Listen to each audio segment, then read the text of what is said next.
Ese wari uzi ko ushobora gukorera amafaranga kuri TikTok ukava gukoresha TikTok zisanzwe uyu munsi ugatangira gukorera kuri TikTok International? Muri ino video ngewe ndibuze kukubwira uburyo wafunguramo TikTok International guhera uyu munsi nawe ukaba ufite TikTok izagira ikiguhemba mu gihe uzaba wujuje ibisabwa.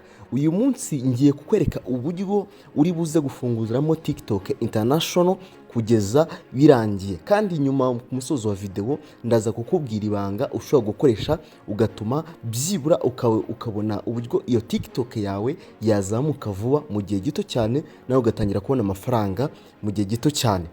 Turi buze kugendana muri video yose ntabwo iri buze gutinda, kandi ugiye nko kuri YouTube ugasacinga ngo uburyo wafunguramo TikTok International, usanga abantu benshi kugira ngo urakoresha VPN ukoresha ama VPN ufungura TikTok, ariko uyu munsi ngenda kubwira uburyo wafunguramo TikTok International udakoresheje VPN, kugira ngo kuko nubwo wakoresha VPN ufungura TikTok International, ibyo bintu ni ibintu biba bifite garante ntoya, isaha ku isaha TikTok yawe irahagarara. Ariko uyu munsi ndakwereka uburyo bwizewe 100% bwatuma ufungura TikTok International neza 100%. Icyo ngusabye, niba ari ubwa mbere ugeze kuri ino YouTube channel yanjye, ndagusabye kugira ngo wandikemo Mwesige TV show cyangwa urebe ahantu handitse subscribe, ukande subscribe, numara ukanda subscribe tujye tubana mu biganiro byose dushyira kuri no YouTube channel. Ndagushime cyane. Reka dutangirane kuri kino kiganiro. Niba utarakanda subscribe uyikande. Tugiye gutangira umubwire uburyo ushobora gukoresha nawe uyu munsi ugatangira gukoresha TikTok International. TikTok International ifite icyo bita abantu bose twese dukoresha TikTok, ariko hari ibihugu bingahe byemerera gukoreshwamo TikTok. Ariko niba uri mu Rwanda cyangwa ukaba uri muri Burundi n'ahandi hantu TikTok idakoreramo, uyu munsi nucika ino video, nucika intege, ndaza kukubwira uburyo wakoresha ugafungura TikTok International ifite iki kintu twese tuba dushaka, icyo bita ngo creator reward program. Iri jambo ritandukanye na TikTok zindi zisanzwe. Uyu munsi rero ndaje nkubwire ngo iri jambo rya Creator Reward Program niryo buri muntu wese abashaka. Ikindi ndibuze kukubwira ibihugu byiza wafunguriramo TikTok International byiza byazagufasha kuba monetize. Reka tugendane step by step. Nk'uko bireba ahangaha baratubwira ngo nitwuzuza ibi bintu byose ibyo uri kubona ahangaha kuri no TikTok uri kubona ahangaha, barakubwira ngo you are so close to joining. Okay, barakubwira ngo Creator Reward Program, baragusaba ngo byibura ngo video imwe iyo wamaze kubyuzuza bino bintu byose, nyine wamaze kuzuza bano ugomba kuba ufite imyaka 18 kugira ngo utunge no TikTok account ya International. Ikindi nanone ukaba ufite followers 10,000. Urabona ko dufite 3,000. Ahangaha bakaba bakubwira ngo byibura mu minsi 30 ugomba kuba wararebye byibura n'ibihumbi 100 bya views. Ibyo bintu iyo bimaze kubigeza ukanda kuri ijambo ryitwa ngo you are notified when eligible, bivuze ngo icyo gihe utangira kuba watangira guhemberwa video zawe. Ahangaha barakubwira ngo video bahembera iyo wamaze kugira ibyo bintu byose, wamaze kubyuzuza bahembera video yose ifite imunota kuzamura. Nkuko ahangaha barakubwira ngo correct reward for your 1 minute plus videos. Video zose zifite umunota kuzamura barazihembera. Ikindi ndaje nkubwire uburyo uri buze kubonamo iyo TikTok account, kandi ku buntu rwose. Abantu bakubwiye ngo urafunguza ukoreshe VPN rwose nta kamaro, mu gihe gito cyane bahita babifunga. Ndaje nkwereke nk'iyi TikTok yanjye ahantu iherereye, TikTok privacy, turebe nuza location y'igihugu iyi TikTok yenda kugira ngo umenye uko. Okay, account information number niki, location, privacy, Okay. Iyi TikTok yanjye aka kanya tuvugana iri mu gihugu cya United Kingdom, ubwo ni mu Bwongereza. Ya nimero yanjye,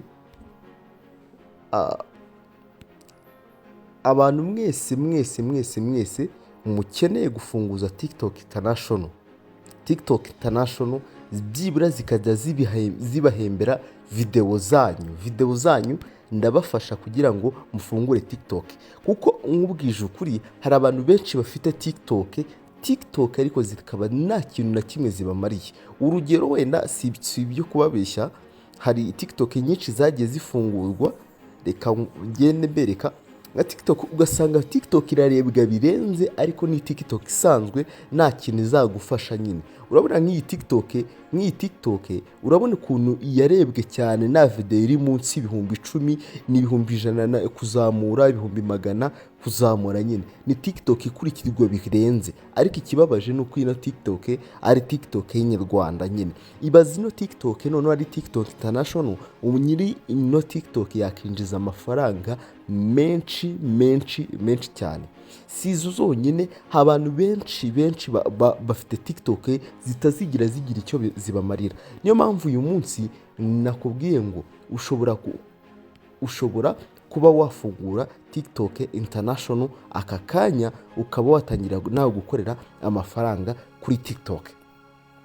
Ikintu cya mbere TikTok igenderaho imira uraguhemba, niba hano ba followers 10,000 na views 100,000 ugomba kuzuza mu minsi 30.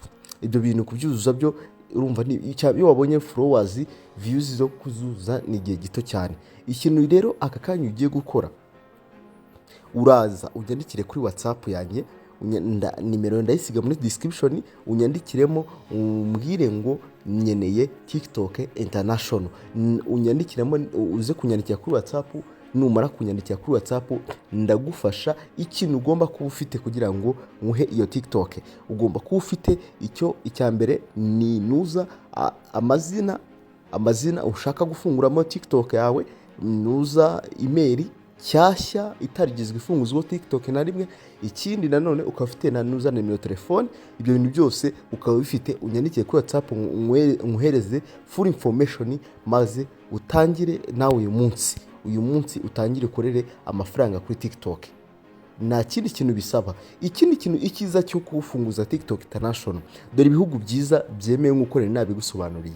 Ibihugu byiza byemewe wafunguzaho TikTok International ni byibura ni mu Bufaransa ndetse na United Kingdom. Bivuze ngo ni mu Bufaransa ndetse no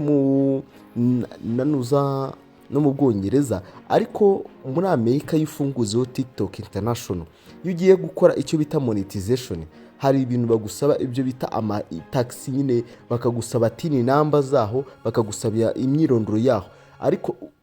Ariko yifunguje TikTok yo muri ibyo bihugu nabanje kukubwira, ni TikTok nziza cyane. Iyo ugiye kwa applyinga uhita uyihuza na konti yawe ya PayPal. Ibya PayPal ubwo nabyo tuzabigaruka mbere ku buryo bifunguramo. Ibyo byose uhita uyihuzaho, maze amafaranga akazaza ava kuri account yawe ajya kuri PayPal. Nkuko nk'ahangaha urabona ko nuza icyo nakoze nakoze icyo bita payment method, ni ugushyiramo PayPal yanjye iri connected n'ahangaha, ku buryo ngiye nujuje ba followers n'ibindi byose aka kanya natangira kubo ihembwa. Urabona ko PayPal yanjye irimo muri kano kanya. Ikindi kintu nanone urabona ko ngo ID identification irimo, ID nayo nayishyizemo nayiverifyinze.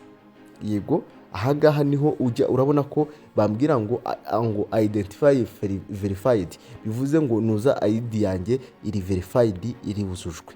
Nta kindi kintu aka kanya gisigaye, ikitwa ngo ni tax information. Ahangaha rero tax information ikiza wayibonye, bya bintu nakubwiraga ngo byo muri yunuza TikTok muri Amerika bagusaba iki ngiki bita ngo ni ino misoro nyine. Iyi misoro barayikubaza, iyo ugiye kudekarara nyine barayikubaza ino misoro, bakakubaza nyine bigahita bigusaba ngo ubanze ushaka undi muntu uri muri icyo gihugu. Ariko icyiza nuza uzanyandikire umbwire ngo fungura TikTok mu Bwongereza, mu Bufaransa, Canada. Izo TikTok ni TikTok nyine nziza cyane zigufasha byibura kuba nawe wakorera amafaranga kuri TikTok. Inyandikire kuri nimero 0788 084 13 maze nkubwire uburyo wakorera amafaranga uve mu gukoresha TikTok itazagira ikintu ikumarira. Izi TikTok nawe wava kuri TikTok zisanzwe ukajya kuri TikTok international. Murakoze cyane wakoze gukurikirana ino video, reka tuzasubire muri video y'ubutaha. Unyandikiye kuri nimero 0788 084 13 maze nawe uyu munsi utangire ukoreshe TikTok international.